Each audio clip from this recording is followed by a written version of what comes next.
I'm Batman. I'm Venom. You're some guy who plays rugby in his off time.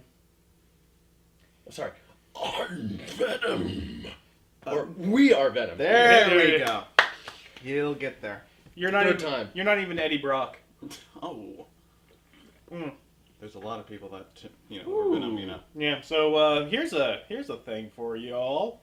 Don't go see a movie with little kids. If you didn't know that before, we're about to reinforce this now. So when was the last time either all three of us, or you two especially, went to a movie either for, versus, or not, and had a pleasant, non-complaint-riddled theater-going experience? When I saw Winter's Tale. Because I was the only one in the theater. Therein lies the rub. Well, it's bad enough when people are trying to make stupid jokes to each other during a movie. But we are courteous. Yeah. We lean over and funnel the jokes, if you will, directly into our compatriot's ear. And we'll even repeat the joke, moving from one side to the other. No, actually, what we normally do is we have like these little notes that we write. Yes. And we kind of like, hey, pass this to Gavin.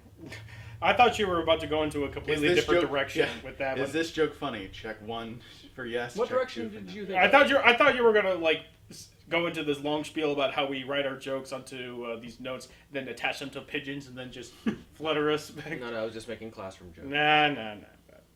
Regardless, the worst theaters to go to watch a movie, no matter what, are always ones with kids in them. Mm-hmm.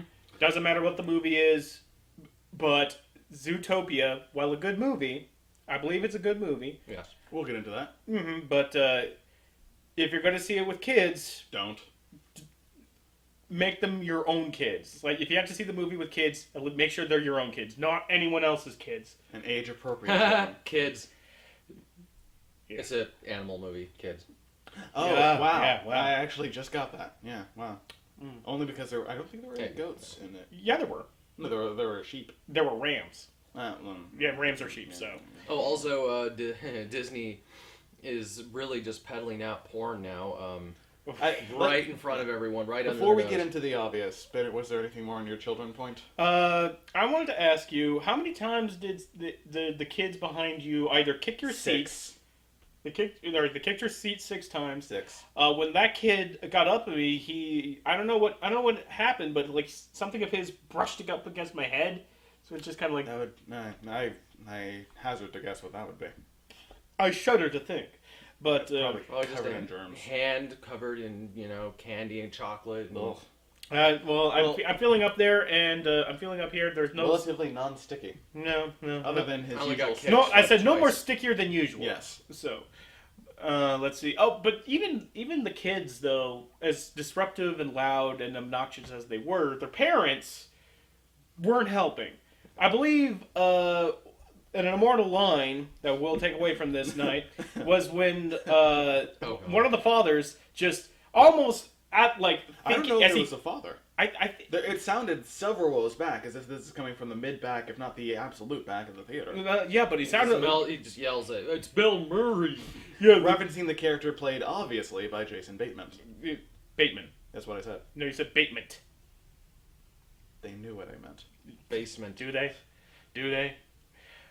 Regardless, Yeah, how He could just- you? Yeah. Oh, it's Bill. But he. It was how he doubled down on it. Like, this man was more sure about this cartoon fox being voiced by Bill Murray than he was in his mortgage. Bill Murray.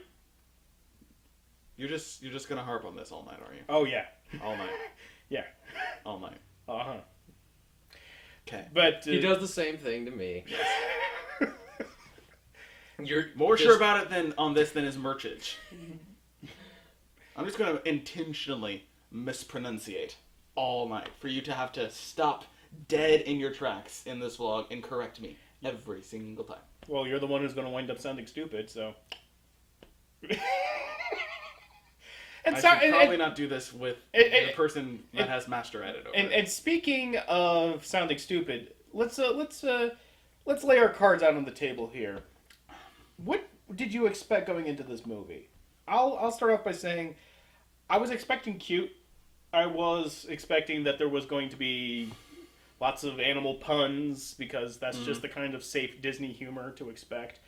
And I was expecting there to be, some slight subtlety to some of the lines here and there, something for the adults to enjoy. And we certainly got that. What with the Breaking Bad reference. Damn it, you got there first. Ah! I thought we can wait it out and get there at the appropriate time in the conversation, but no, you have to front load that, despite it being my joke, as obvious as it was. No, but you're a joke stealer. You're like the worst person in the world. If Twitter found out about you right now, they would come to your house and hoist you on your own petard. I don't even know what a petard is. Nor is it actually appropriate in this certain situation. I fully recognize that. Going back to my initial thoughts on the movie. Yes, I thought it was, as you said, cute. It was funny. Yeah. It was, definitely. What were your original thoughts? But what were your? What were you going into this movie expecting? Those were my original thoughts. That's what I'm saying. But they were original when I had them. Now that I'm saying them after he did, they're not sounding very original. But they were my original thoughts. So yes. So your first thing that comes to mind is what you just said is cute and funny. Now I'm going to extend on that. There was also definitely all family, every member of the family, kind of enjoyable. I really don't think that it's for quite as young of kids. As we had. I mean, of course, kids can all age of kids can enjoy. Oh, look, it's animals. Yeah. Bright and colorful. So, sure, bright, colorful animals. So yeah, you're in that regards, yes. But there's a lot of humor that adults can get. I want to talk about another aspect of this, but I want to save that for the person who's that's the specialty of. Mm-hmm. Right. The fact Ladies and gentlemen, Eddie Redmayne. No. Yes, Eddie Redmayne is coming buckets in this movie. Ladies and gentlemen, Eddie Redmayne. Oh, I wish. That dude's making bank. I think. And he's a wispy Englishman. You've always wanted to be a wispy Englishman. Have I? As far as I've known you. Really? But I'll say I'm wearing a rugby shirt. That it wasn't. Inquires? Okay, so maybe when it comes to that kind of thing, I have my own idea of what might be more sexy, which would be the more anthropomorphic, the better.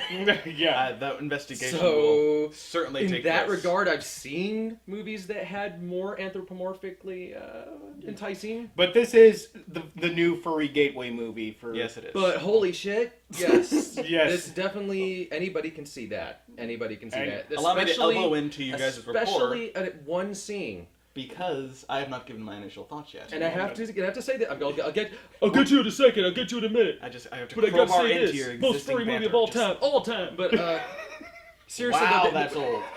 Wow. And I did so old you required a DeLorean to get there. I believe I did it last review as well.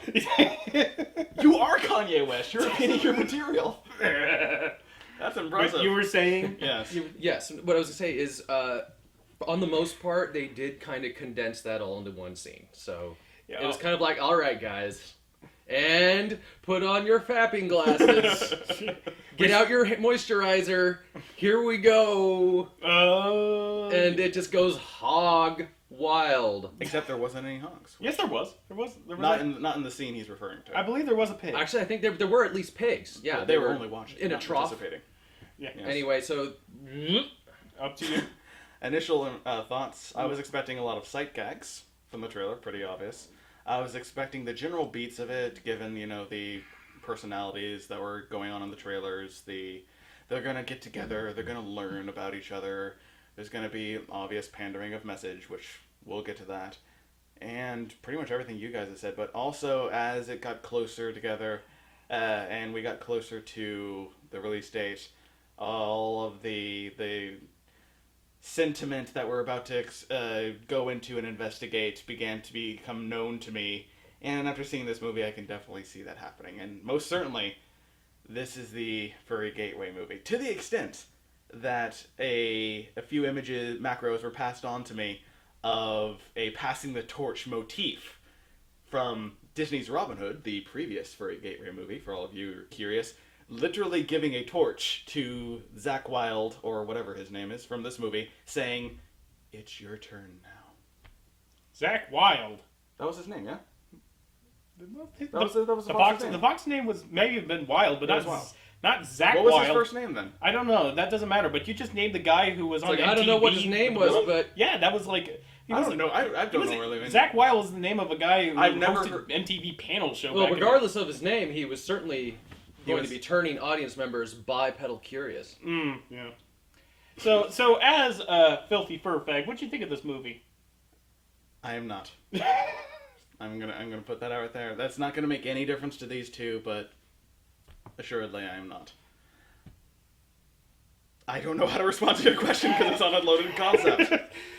Well, is it gateway furry porn or gateway fury? Well, I'm sure that you will be getting furious later. Yeah, but like as somebody like how did this movie scratch your furry tum tum? Is all I'm asking. How I don't even know what furry tum tum. Yeah. I wouldn't know. All the furries I know all right. thoroughly enjoyed the movie. Fast However, and furious. Okay. On a scale of 1 to 5 buckets of Eddie Redmayne jizz that he squirted out through the process of this movie. do you want to give any context to us? No, none whatsoever. To our spurious accusations into Redmayne's character. All right. I'll give some context. If you look for an interview with Graham Norton on the internet, if you go to youtube.com, go to Graham Norton's page, look up Eddie Redmayne, he reveals himself as a secret furry. Mm-hmm. And not too unsubtle terms. No, he pretty much all but states it. Yeah, don't even try to replicate. Just I don't even want to try to. I don't even want to ruin it before they see it. Trying to read. It's just, you can't do it like he does. He that is not even method acting. That is just true. Yeah, like Eddie, that is just true. Yeah, man. We stare into this person's soul. Yeah. Bare and naked as it was the day it was born. The best part about that clip, though, is how the woman from Pitch Perfect, what's her name? Which one? The one with the sharp nose and who was also in Scott Pilgrim. Oh, God. Like Anna something or other? Anna Kendrick. Anna Kendrick was also on the exact same talk show as and she tried to save Eddie Redmayne from going off to the deep end. And she tried to volunteer her own opinion. Yes. It was like when she just sent it on a even further. It was like when Kirsten Dunst tried to backpedal on behalf of the director after he made the Nazi reference. Or was it? Yeah. I thought she was saving him, but she was just encouraging him. and thanks, Eddie. Thank you, Eddie. Thank you. That was beautiful. You are now my favorite actor. Not to actually see act, but to see during interviews. Isn't that nice to actually like an actor for who he is off screen? Mm-hmm. That's nice for a change. And I'm now going to pay attention. I'm going to keep my ear to the ground, listening for Eddie Redmayne interviews, just in case like somebody pokes him. Hey, did you see Zootopia? Like, did I? Which time are you referring to? Hey, it's Citizen Kane clapping there at the end. Yes! Yes! Oh man! My life maybe more like day. maybe more like.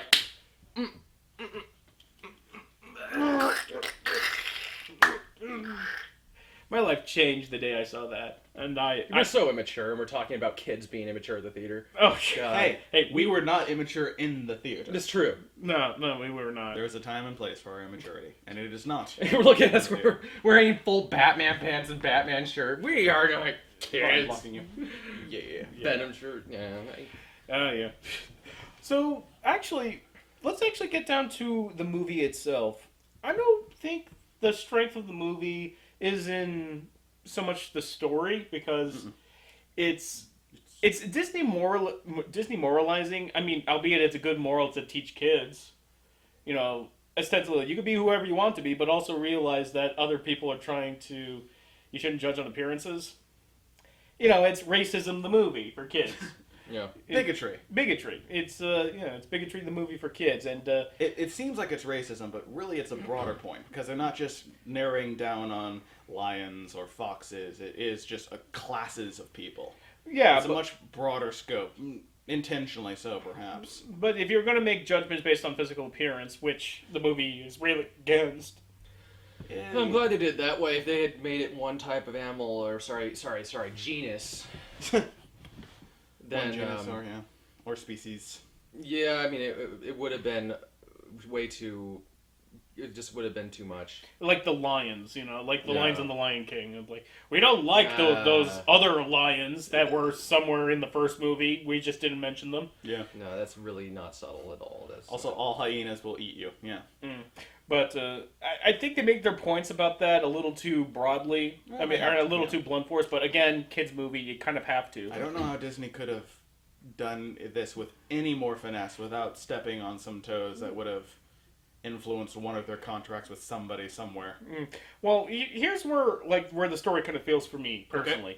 Do you want to give a broad? Yeah, I'll overarching? give a broad. I'll give broad. Okay. So there's a rabbit who wants to be a police officer. She's stuck with the lower jogs until one day she comes across a case about missing predators. Well, in this world, that predators and prey all get along, except now there's about 14 different cases of mammals going missing, and they find out that they're going feral, and they started into this discussion about like what's causing this, and then they get into this discussion of like, is it just in their nature that predators just can revert back to mindless monsters that are going to feast on little cute bunny rabbits and mice.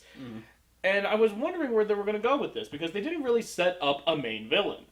And No, so not necessarily. So they didn't set up a main villain, so now they throw in this nature of like the problem being something. the villain was an idea. Yeah, the villain wasn't physical. It wasn't like somebody you could point to at a character roster and say that's the villain. The villain looked like it was going to be the very nature of racism or bigotry, and then especially once you find out that it's there, nobody knows what's causing it. So the movie is setting it up as, well, maybe there is like under the thin veneer of society, lies an actual predator, and it's only so long before it just kind of comes out. And I was thinking, okay, that's actually really interesting. But then they kind of pull the reverse shoot, as it were, and it's like, no, it's actually that somebody's been, has been framing predators, and that it's actually a chemical brought about by a flower, and they've been making them turn into predators. Okay, now we're going back into familiar Disney territory. Now that we know that there is a master plan here. This isn't like, how do we deal against a problem that seems to be within our own nature, which seemed to be the theme of the movie. And it still was at the end. Just the major antagonistic force breached the metaphysical into an actual character. Yeah, And we had that last second reveal and a shift in personality, and the grand schemer being the unsuspected person the entire time in familiar territory. Again, it's all familiar territory, but albeit like the movie that they wanted to tell would not be possible if they went with those plot rails. Not with Disney. Not with present day Disney. No, like Hell, even in Disney's wackiest time, that wouldn't have worked when he was still alive. I mean, I don't we got into a huge discussion about this, but I don't like judging a movie by what it doesn't do. Oh, we did get a huge discussion. Yeah, we did. We got into a huge argument about that, and we're not going to repeat ourselves here. But I'll lay what I have to say at everyone's feet by just saying this. Expecting where it was going, it was getting kind of excited. So like, wow, real like tension in a movie. Like, how do you fight against something that is seemingly innate in creatures? Mm-hmm. Like, there's no monster there's no antagonist, no villain to go against, and then it just reveals that there is, and everything goes back to normal. So, what exactly did we learn? That the changes that cause fear in people, that is systemic of bigotry, that's really just there's no need to fear. They were all just being controlled by a chemical. Seems really hollow and empty. Yeah. I mean, that's the main thrust of the plot, but I think the major character moment in the moment of growth and the big arc that she's called Carrots most frequently by the Fox in the movie, so I will refer to her as Officer Carrots. Officer Carrots goes through is in growing up and trying to be a force for positive change, and always being outwardly trying to put forth this notion of, I see the best in people, I don't see color and everything like that. She doesn't acknowledge the fact that she has her own biases, very deeply centered, and it's actually her that on a press conference and towards the last portion of the movie actually puts forth the idea that, oh no, all predators are innately biologically driven to this, and there's an undercurrent of savagery amongst all of them. She actually puts that out into the ether for the press to then take to the citizens of Zootopia. So I don't know if that's a lesson everyone will learn or even take away from it, but that is the strongest and most dynamic emotional pinpoint in the movie that I can look to. Officer Hops. Oh, thank you. Hops. Yeah. Was it Judy? Jennifer Yeah, Hops? Judy. Yeah, Judy Hops. Yeah, Judy Hops. I still like to call her Carrots, but I think that's where the plot lets the character down, because she has to go against. She has like this her own predisposed judgments to get over. Yeah. Not directly caused by childhood trauma, but attributed to certain traumatic things that happened during her childhood, which were ham-fisted, to be sure. But at least there's. At least this not as ham-fisted as Wilds. No, granted, but both Wild and Hops have a singular moment in their childhood, which is the core of their belief in working with people, as all characters in movies do, due to the truncated time limit. But here it feels both times it feels especially ham-fisted and mandatory. Let's get this done. We need to get moving, get the plot going. This happens to them. Let it just go, and we're gone. Yeah, but to a certain degree, I like that because it's not like I necessarily want to kind of sloth through it. Oh, the best scene. They put the full best scene in the movie out as a trailer months before. I had seen that entire I had seen that entire DMV scene before this movie came out. When you say best scene, there's two scenes that could be. Well, one of the best. Easily one of the best, and certainly one of the lasting tentpoles in the movie, I think. Yeah, okay. But going back to the story letting down the character, I think it's... So, like, at the end of the movie, when it's the whole mastermind plan is revealed, and Hops just summates the movie for the audience, for the kids. A lot of a lot of like Reader's Digest narration in this. Yeah, movie. But it kind of feels really hollow because she's trying to state like we need to get over our predisposed judgments because everyone's trying to get through life on their own terms, and she's but where did she get that? Especially, I think it wasn't an earned emotional sentiment. Yeah, especially at the cost of the. At the cost of some outside force, like an actual character causing problems with the movie, like or preying upon people's fears to rise to power. That is literally the character's motivation to frame the predators as mindless beasts. Sure. So it's kind of, something is lost there, especially when you have the gall to say that life is more complicated than a bumper sticker. So, yeah, and life is certainly more complicated than a Disney movie. So, yeah. I mean, if you're going to try to impart an important life lesson like this, it would resound, I think, way more with the parents and maybe kids as they grow up. Maybe not little kids when they want. I think that's where this movie is going to work. I think there is a layer. I think first viewing, as we did, and as most kids will see it, it's the happy montages and the colors and the oversummating narration. But I think the things I brought up and the things you brought up in terms of the way the characters interacted and this emotional arc of bias that Hops goes through, I think that will come through in future viewings, and this film will last in that way. I think this film will have greater legs than, say, most of what Disney Animation's put out in the past decade or so. Disney Animation does have better legs, doesn't it? She got legs. Actually, she's a stunty little thing. She's a rabbit, so. But for a bunny rabbit. Sade. No, that's what I almost got a sense. You know what the two characters reminded me of briefly, Wild and Hops. Have you ever seen the movie Up in the Air or In the Air with Clooney and Anna Kendrick, I believe?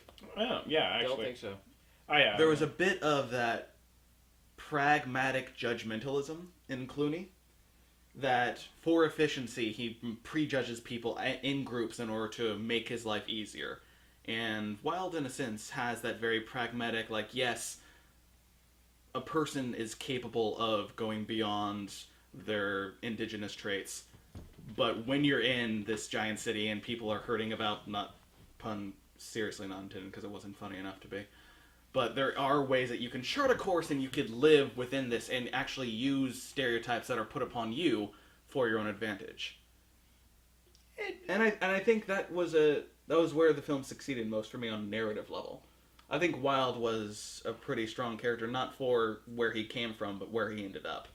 Yeah, like if he kind of very, very bluntly summated his character by just saying, when the world thinks you're nothing but sly and lion, might as well be sly and lion. And we don't get a moment of...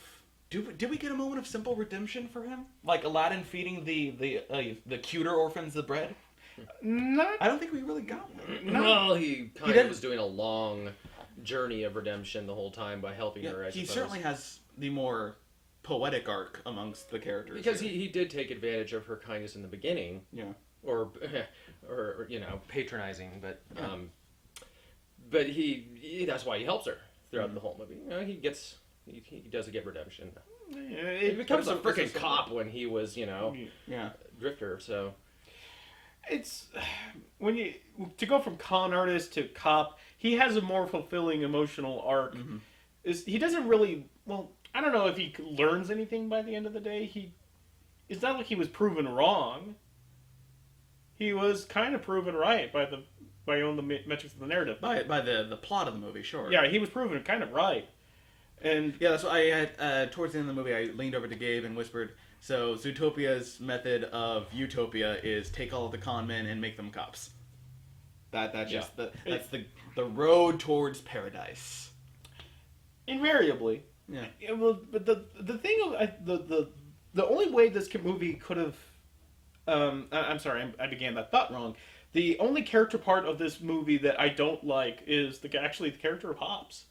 Because when you go through the entire arc of the movie, you realize that she doesn't really have a moment. She doesn't really grow as a character. No, I would disagree with that. Because I think you and I were being particularly jocular during that moment when she's weeping under the bridge. I like the effort put into the character more than I like the character themselves. This is very much a post-Frozen Disney movie where they're taking apart their own cliche in the most dramatic Disney way possible. Especially through the character of Chief Boko, was it? Yeah. Chief Boko, voiced by Idris Elba. Mm-hmm. A water buffalo. Largely great until one of his last lines in the movie. But, he most of his tough cop boss monologues are directly just chipping away at the Disney heroine. And I think her sunny optimism kind of gets shot down, and I like seeing that naivete just get slowly beaten into a kind of earned reasonability towards the end of the movie. I will agree with you that her irritating optimism was worn down by the end of the movie, but it wasn't like she really learned anything.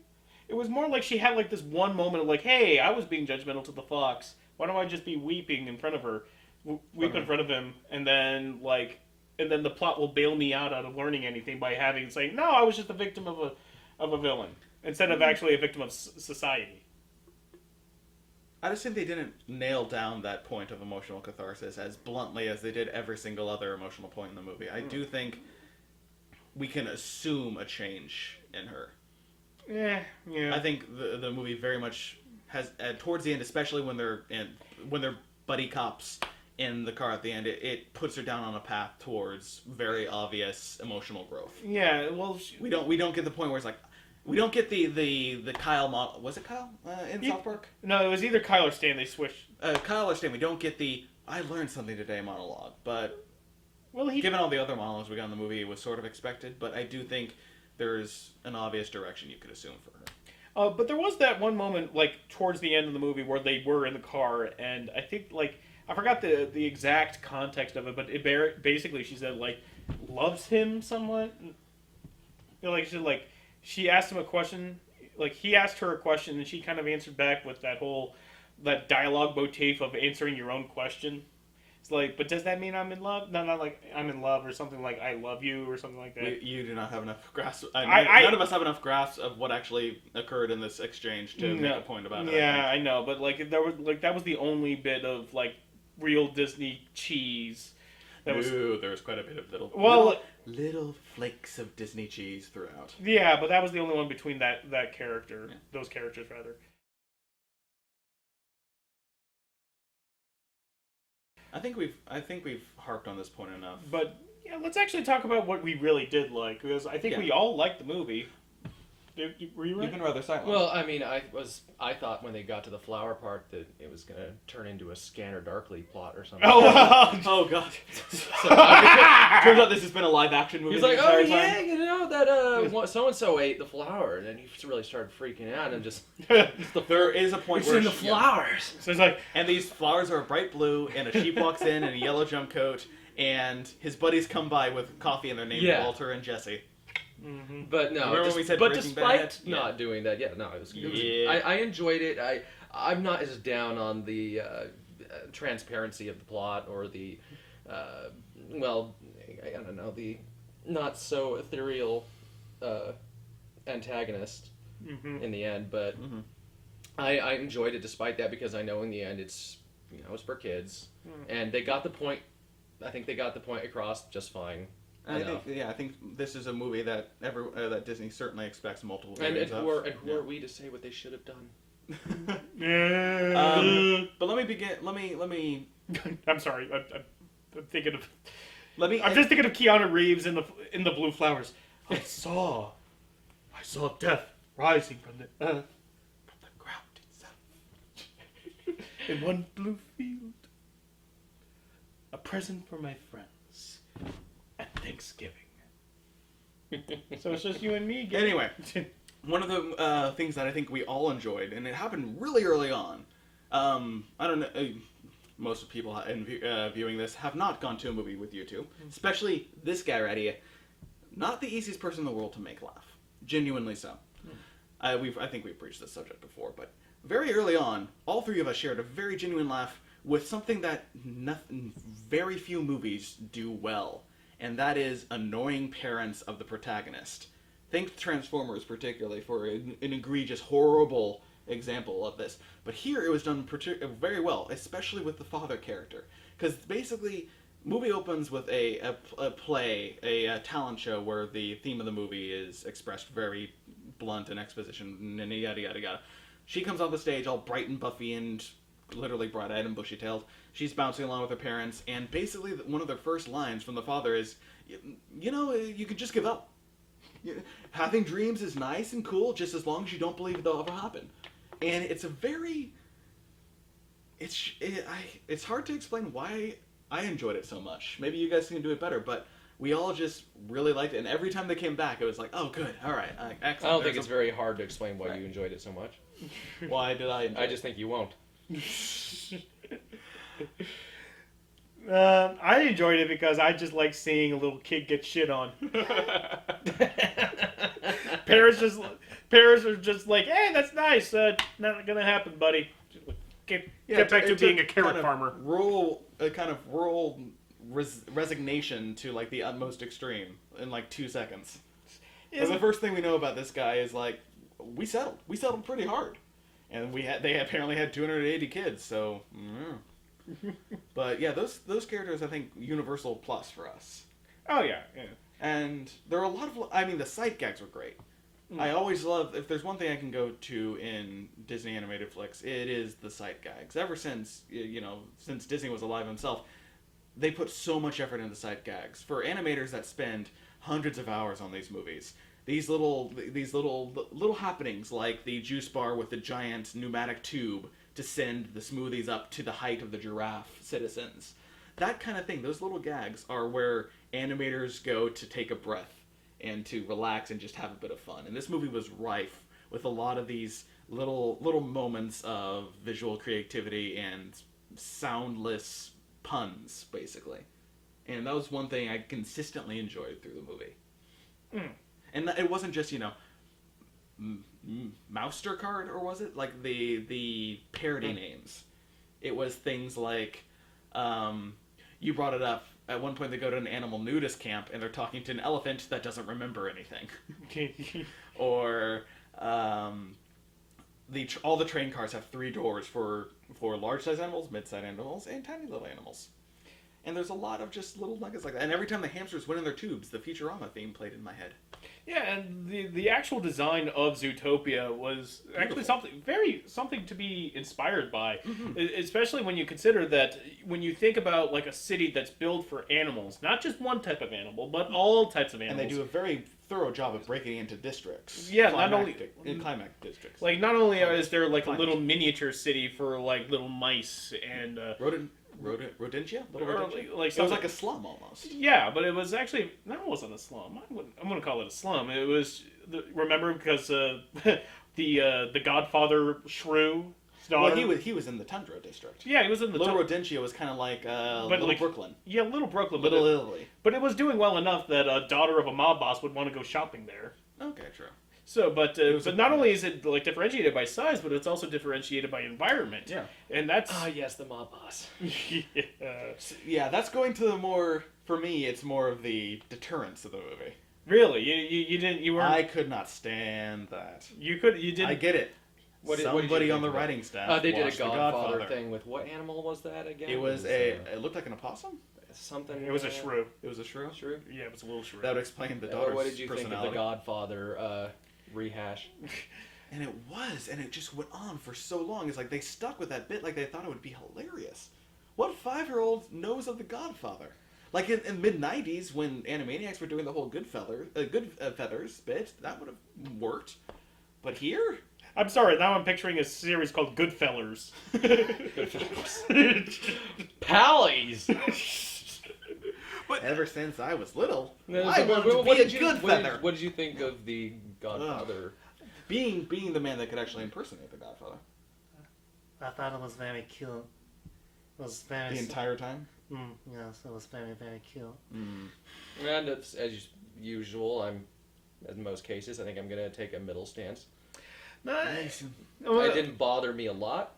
Oh, it wasn't like I was enraged by it. It was just, I get it.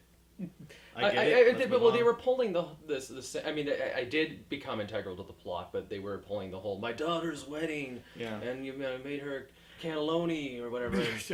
It was just, it was kind of, been there, done that, so many frickin' times. Yeah.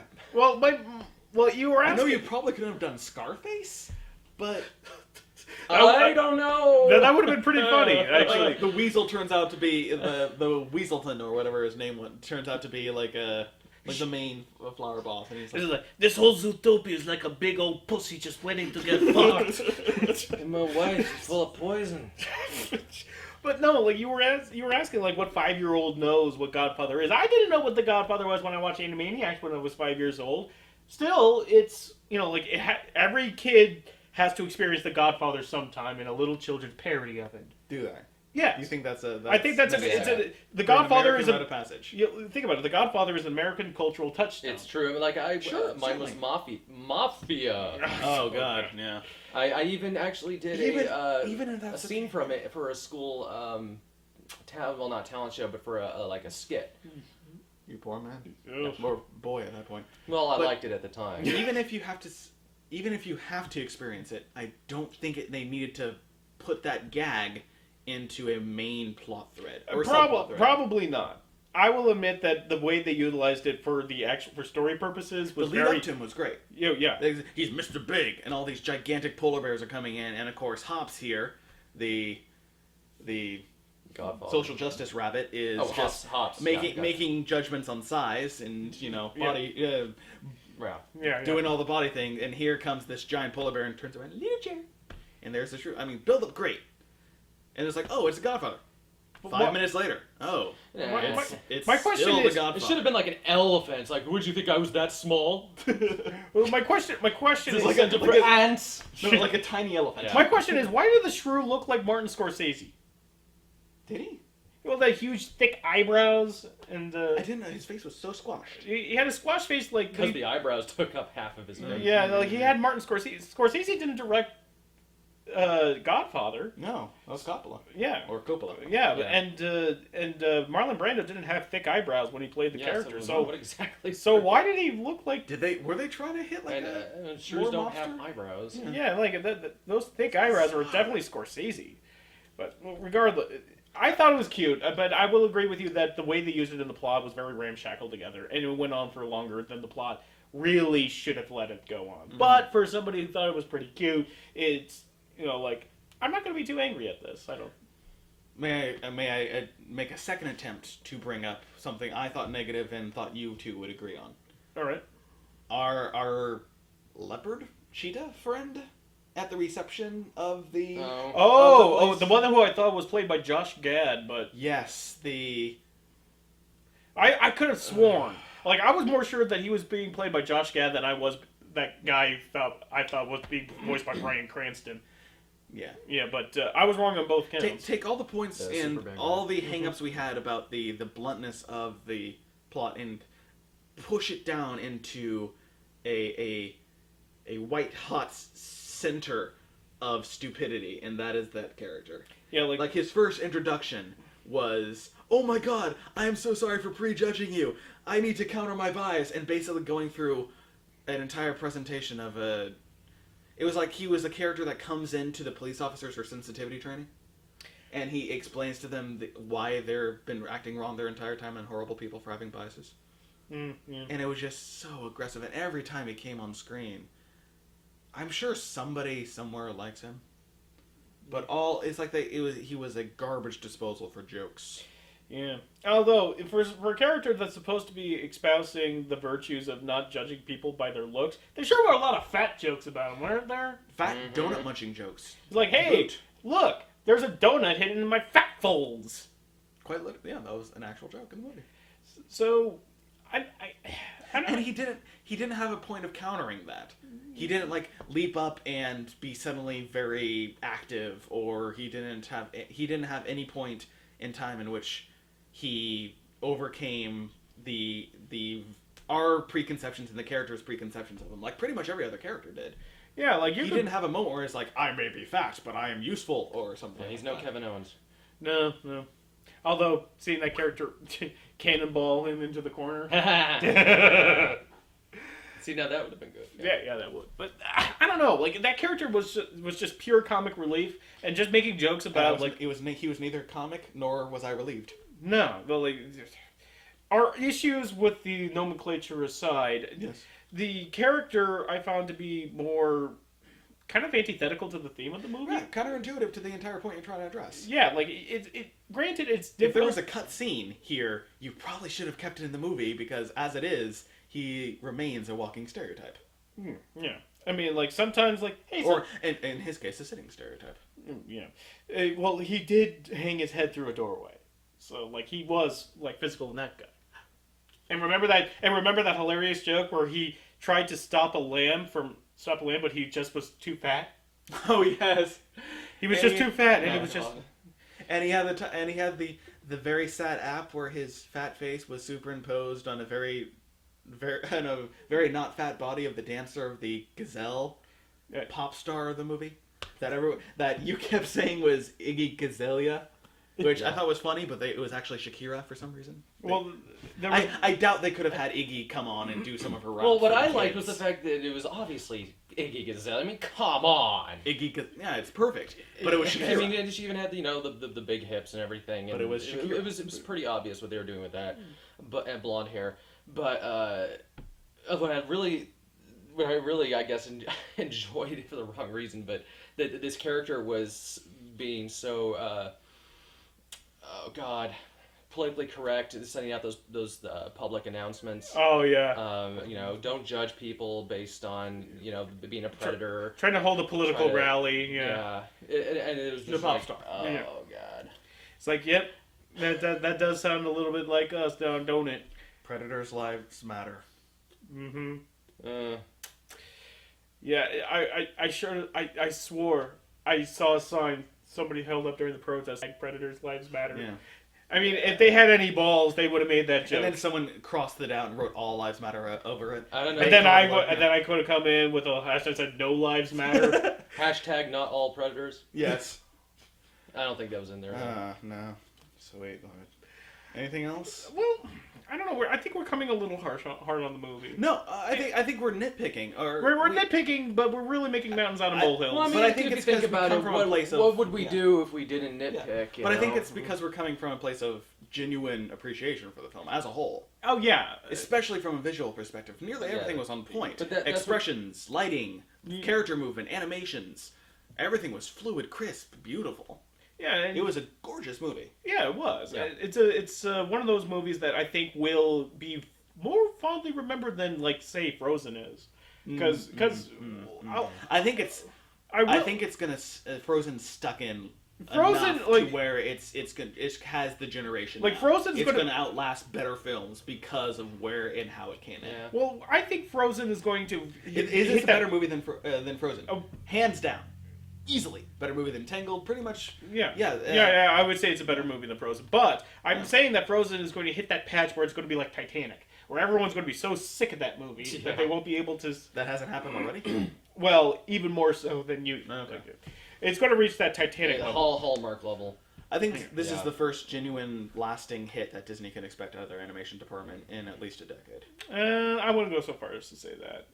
do you mean? I'll wait for the crap to start coming out before I'll say. It's not so much crap that's come out; it's just mediocre, non-lasting properties. Well, even that I what would. legs does Tangled have? Well, Tangled was before. Frozen. Yeah, Tangled was before Frozen. Not too far. Not too far, but It was before. But I think Tangled is a little underrated. Just a smidge underrated. But, then all of a sudden Frozen came in and was like, I got all your goodwill now, motherfucker, as well as the goodwill for the next 10 years. And let's not leave Somebody Inside should tell Out. Frozen to Let's let- not leave Inside Out of this either. That's Pixar. No, it's Pixar, but we're still comparing these movies. Well, to it's the still film. Disney. I liked it better than Inside Out, but I don't think that's going to be the popular I like this better than consensus. Inside Out. I liked Frozen more than Inside Out. I don't know. I guess I like Tangled more than Inside Out. I just didn't. A lot of people liked Inside Out, and I can understand why. I really do. But for me, Inside Out was just. I can't quite say why, and I'm not going to anyway because it takes too long. Here's the topic. But here yeah, we no, are. that's why I'm not going to do that. But Inside Out was too boring for me, and I felt I was upset that they didn't go for the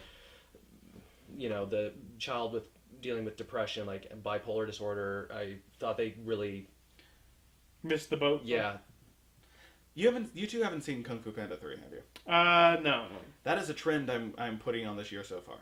2 animated movies, major releases, have come out and contain within them really sophisticated, nuanced, and rare points or rare morals and ideas that kids could use more in their lives. Here, it's bigotry.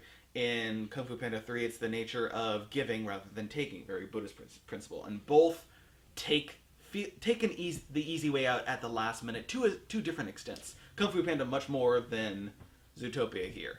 But I think maybe like Zootopia, I'm hoping that these movies get at least another viewing out of these kids where they can take a look at the deeper themes. So you liked Kung Fu Panda 3?